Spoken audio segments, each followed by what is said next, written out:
What's up, Chili Pup? Thanks for stopping by. It's a chill day around the campsite, just like every other day. So Anna was parked here. She's gone into town. She's doing laundry and running her errands, getting supplies. So we've got new neighbors. Jeff is here in this truck camper. And on the other side of him is Truck Bed Ted. Do you remember him? I met him up here last year in the same spot. And he's with his friend Nancy, who watches the channel, and I've seen her comment before. She's in the other truck camper. So they rolled in 2 days ago, so I've been talking with them. They've come up here and gathered in our campsite. Good to see Truck Bed Ted again. He's in a Toyota pickup truck with a camper shell, and he travels in it. And he's made room of that small space. Very smart things he's done in there. So today, I want to talk about these solar panels that's on the roof. These have been up here, I think, over 4 years now. And they're just mounted to the ladder rack with stainless steel zip ties, and they're still up there. They've never moved. There's absolutely no drilling. Let's jump up there. They're a little bit dirty. But see these old cheap ladder racks, these white poles coming across? These are the kind you get on Amazon for like 80 bucks. So it's cheaper than anything else. But they do rust. You can see the rust spot right there. Not bad though. The ladder racks have been up here a little longer than the solar panels.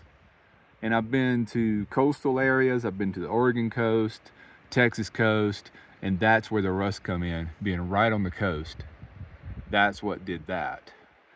But see here, you can see each corner has 3 stainless steel zip ties.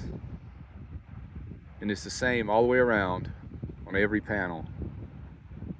And I've been across the country over 10 times with these panels up here. So I'm just talking about it in case you don't want to do any drilling on your roof and you don't have mechanical skills to do the nut and bolt and the L brackets and all that stuff.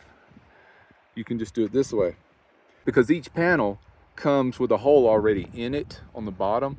So you just run the zip tie through. Let me get around the bottom and show you. See these holes that come pre-drilled in the panel? So you just run the zip tie through that hole, and they're on the other side too.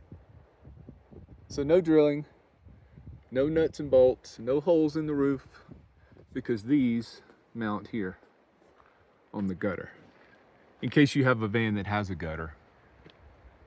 These old Chevy vans and GMC vans, they haven't changed them in 25 years. I wish they made a Chevy Express high top, straight from the factory. I mean, all they'd have to do is just put a high roof on the existing van. That's all they got to do. And that would be the one I would get. But no, they're keeping them the same. Now, every month or so, I'll walk around and I'll check these zip ties.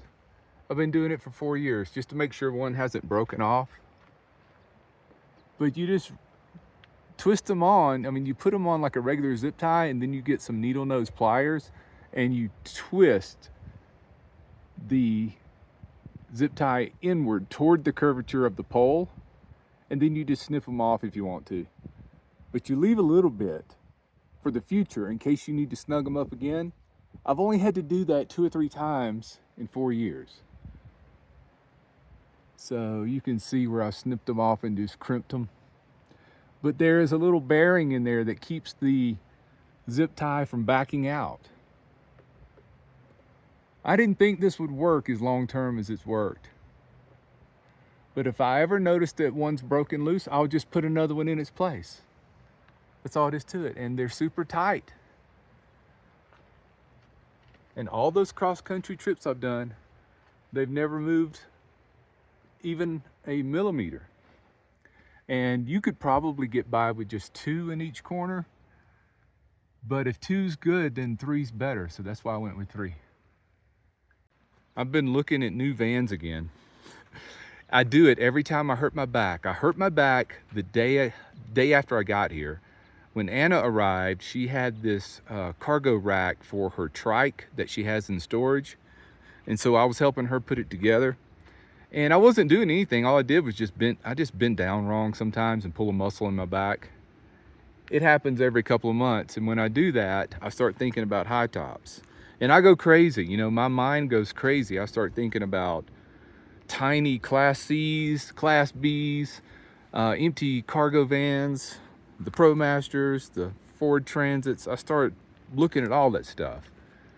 But now that my back is feeling better, it usually takes about a week to heal up from a back sprain.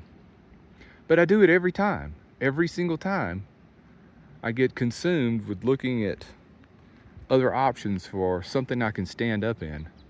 Because when my back is hurt, it's difficult, you know, functioning in a low top van.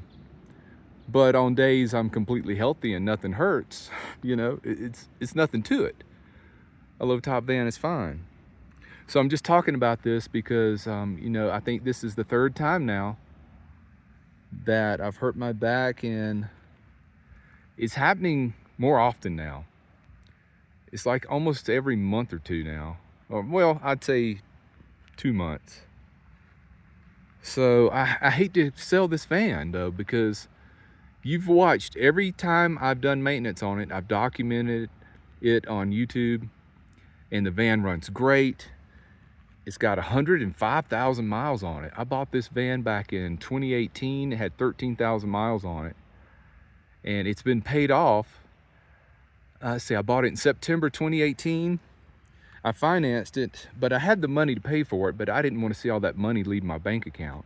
Well, I made 2 payments on it. Then I decided I'm going to save a lot of money just paying it off instead of paying that interest every month. So I just paid it all off, and I think that was December of 2018. So I haven't had a car payment. Let's see, 2019, 20, 21, 22, 23, 24, 6 years. I hate car payments. But if I traded this van in, since it's got 105,000 miles on it, and even though I've documented all of the maintenance, everything's documented, that doesn't matter when you go to trade it in. You're only going to get, I think Kelly Blue Book, let me try that again. Kelly Blue Book says I could get 12,000, 13,000 maybe. And it just seems like it should be worth more than that. Because, you know, the maintenance is always done. The tires are almost new. All the fluids have been changed or flushed. It just seemed like, I would think 15,000 trade in, but that's probably if you just sell it to a private buyer, you might could get 15. But, you know, my mind races and I'm thinking, how many more times am I going to hurt my back? But nothing's going to happen right now, that's for sure, because my back feels better. If I hurt it again next week, who knows? I might go down to the Ford Transit place and get one of those. I've even looked at these little Class C's that are 19 feet long. Now, I would never recommend anybody getting a Class C unless they know how to stay on top of things as far as keeping them from leaking. But I'm mechanically inclined, you know. I could deal with that, but you know how Class C's are, and RVs in general, really. I've never known anybody that didn't eventually start having roof leaks. That seems like that's always the problem. And then they have plumbing leaks and all that stuff. I think I'd be better off just doing it myself because I know what I want. But anyway, I guess I'll title this video Thinking Out Loud. And the next video, I want to put in like a 10-minute clip, I think, of I was getting free fly fishing lessons from this guy. He came down the other day and I was talking with him. And he was really nice. And when he caught a fish, he came all the way back up here to let me know he caught one, and he showed me the fish. And he's an older gentleman. and he's had a stroke, so he can hardly walk, but he took the time to come all the way back up here to call me and say, come back down and look, I caught one. Yeah, really nice guy. His name's Rick. And I'll show that on the next video. You'll be fascinated at the knowledge that he has about fly fishing. All right, my friends. Thanks for watching. Take care, be well, and smash the bell.